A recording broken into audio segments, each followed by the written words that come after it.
কলকাতার জাতীয় গ্রন্থাগারে পালিত হলো সুশাসন দিবস। এই উপলক্ষে অডিটোরিয়ামে আয়োজিত অনুষ্ঠানে প্রাক্তন প্রধানমন্ত্রী অটল বিহারী বাজপেয়ীর জীবনের ওপর একটি তথ্যচিত্র দেখানো হয়।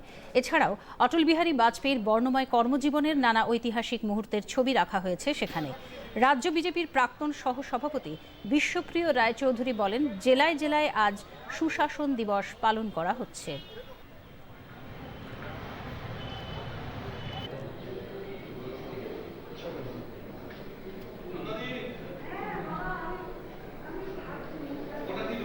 ভারতীয় জনতা পার্টি বছরে 6টা উৎসব বুথ স্তর লেভেলে আমরা পালন করি। তার মধ্যে অটলজির জন্মদিন একটা। অটল বিহারীজির জন্মদিনে যারা এরকম সব বরিষ্ঠ কার্যকর্তা যারা বিভিন্ন সময় বিভিন্ন দায়িত্ব পালন করেছেন তাদেরকে একসাথে জড়ো করে তাদের সাথে কাছে অটলজির যে ভাবনা চিন্তা সেটা আজকে সামনে রাখা।